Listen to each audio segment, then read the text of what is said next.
रानो चिड़िया बहुत मेहनती थी। मेहनत से अपने बच्चों की परवरिश कर रही थी और किसी की मोहताज नहीं थी। टाइम पर अपने बच्चों को खाना ला कर देती थी। अपना पक्का घर भी बना लिया था उसने। जबकि गौरी कव्वी बहुत आलसी थी। हर वक्त रानो चिड़िया को तंग करने की तरकीबें सोचती रहती थी। अरे ओ कालू, जा जल्दी से, वो रानो चिड़िया खाना लेने गई होगी। जा तू उससे खाना छीन कर फटाफट लेकर आ, मुझे बहुत भूख लग रही है। बच्चों, आप दोनों घर पर ही रहना। मैं आपके लिए नदी पर जाकर अभी खाना ढूंढ कर लेकर आती हूँ। अपना ख्याल रखना बच्चों। रानो चिड़िया जंगल में खाना ढूंढने निकल पड़ती है। रानो ने अपने बच्चों के लिए खाना ढूंढ लिया था, लेकिन कालू कौवा आकर उससे उसका सारा खाना छीन लेता है। रानो बेचारी परेशान होकर घर वापस आ जाती है।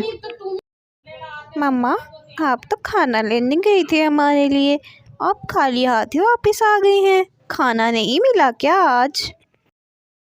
नहीं गुड़िया बेटा, खाना तो मिल गया था मुझे, लेकिन रास्ते में कालू कौवे ने वो खाना मुझसे छीन लिया था।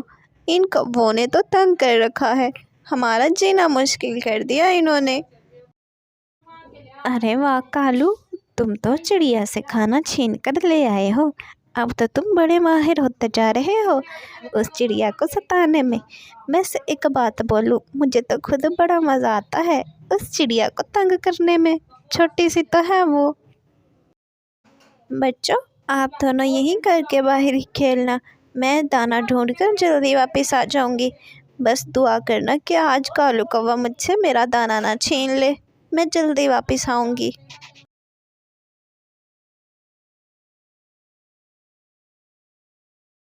कुकू और गुड़िया दोनों बहन भाई खेलने लग जाते हैं। फिर वहाँ गौरी का बेटा जग्गू भी आ जाता है। अरे दोस्तों, मुझे भी अपने साथ खिला लो। नहीं जग्गू, हम तुम्हें अपने साथ नहीं खिलाएंगे। हमारी मम्मा ने तुम्हारे साथ खेलने से मना किया है। अब तुम यहाँ से चले जाओ। जग्गू को दिल ही दिल में बहुत गुस्सा आया और वो उससे इस चीज़ का बदला लेना चाहता था। कुकू, मैंने जंगल में बड़ी ही अजीब सी चीज़ देखी है। चलो मेरे साथ, मैं तुम्हें दिखाता हूँ। चलो भाग कर चलो। कुकू, कुकू भाई अब मत जाए ना, मम्मा ने हमें उनके साथ जाने से मना किया था। कुकू भाई। जग्गू कुकू को जंगल के दरमियान वाले हिस्से में ले गया था। जग्गू, तुम ये मुझे कहाँ ले आए हो? इतने घने जंगल में क्या दिखाना है मुझे? चुप कर कुक्कू का बच्चा, तुझे अब पता चलेगा मुझे ना खिलाने का इंजाम क्या होता है। बस फिर क्या था, जग्गू वहाँ कुक्कू को बांध कर चला जाता है। उधर कालू कौवा रानो चिड़िया से फिर उसका दाना लेकर भाग जाता है और फिर वो बेचारी वहीं खड़ी रहती है। गुड़िया बेटा, आप बाहर क्या कर रही हो और आपका कुक्कू भाई किधर है? गुड़िया अपनी मम्मा को सारी बातें बता देती है कि कैसे जग्गू कुक्कू को अपने साथ ले गया था। फिर रानो चिड़िया परेशान होकर वहाँ से कुक्कू को ढूंढने के लिए निकल पड़ती है। मिट्ठू भाई, क्या आपको जंगल के दरमियान वाले हिस्से का पता मालूम है? अगर मालूम है तो प्लीज़ मुझे बता दो। नहीं रानो चिड़िया, मुझे तो जंगल के दरमियान वाले हिस्से का नहीं पता। तुम जाकर बुलबुल चाचा से पूछ लो। बुलबुल चाचा, आप मुझे जंगल के दरमियाने हिस्से का पता बता दें।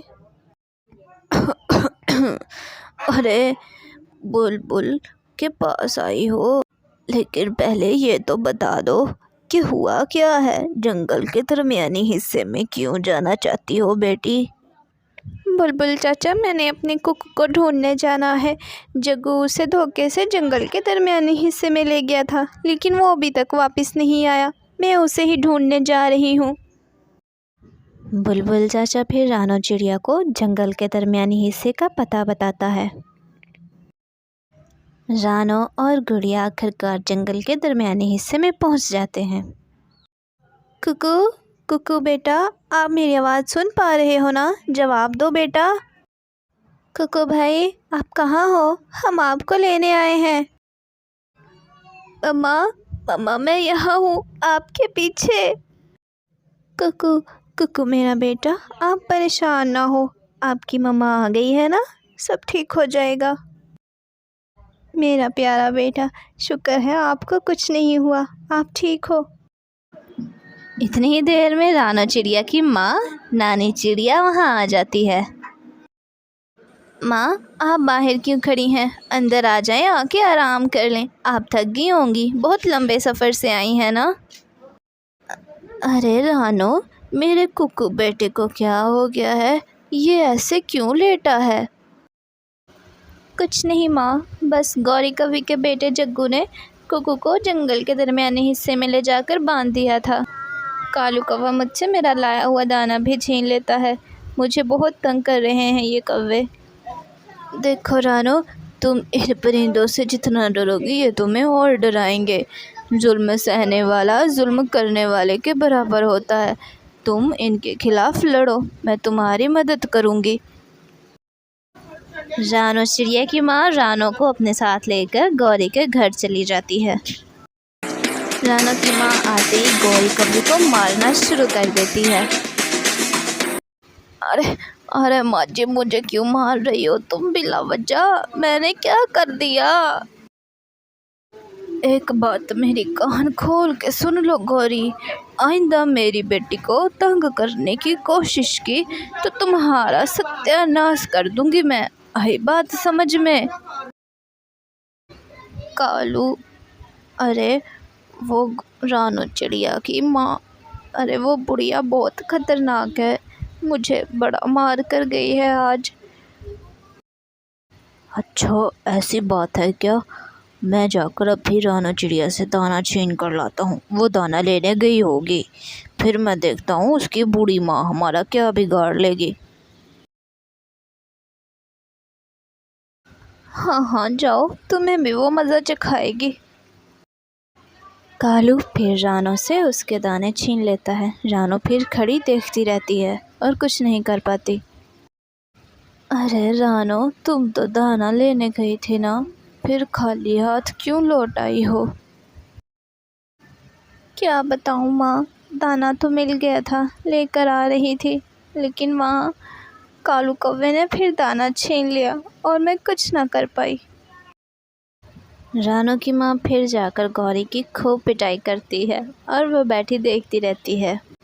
चिड़िया नदी पर गई हुई थी और वहाँ अचानक कालू कौवा उसे चोंच मारकर भाग जाता है। रानो की माँ फिर से गौरी कवि के घर पहुँच जाती है।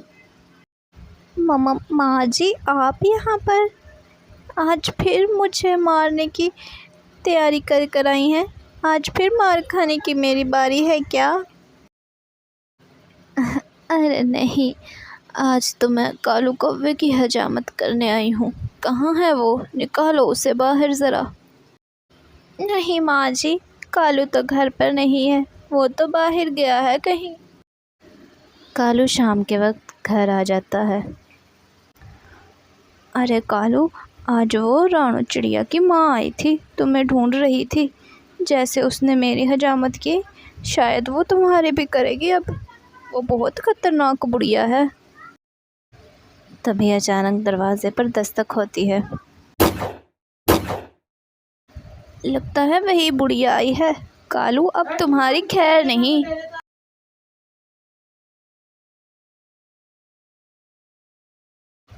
कहाँ है कालू? निकाल उसे बाहर। अभी तक आया नहीं क्या वो घर वापस? नहीं माँ जी, वो तो नहीं आया। वो तो ऐसा ही है, कभी आ गया घर, कभी ना आया, आवारा फिरता रहता है यूं ही। अरे गौरी, ये बुढ़िया तो पीछे ही पड़ गई है। जल्दी से सामान बांधो अपना और हम अभी अभी यहाँ से निकल पड़ते हैं। रात के अंधेरे में कोई नहीं पहचानेगा हमें। वो दोनों चुपके अपना घर छोड़कर चले जाते हैं। रानो चिड़िया, तुम्हें पता है क्या, हमारे पड़ोस में रहने वाले कालू कौवे और गौरी कौवी ये दरख्त छोड़कर कहीं चले गए हैं, पता नहीं कहाँ गए। अच्छा चलो, मैं अब चलता हूँ, मुझे और बहुत काम है।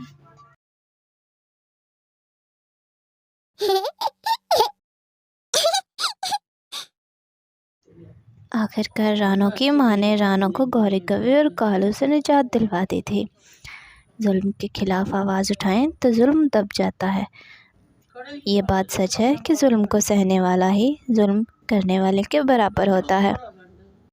रानू की माँ ने जुल्म के खिलाफ आवाज़ उठाई और कालू कौवा और गौरी कवि को उसके किए की सज़ा मिली।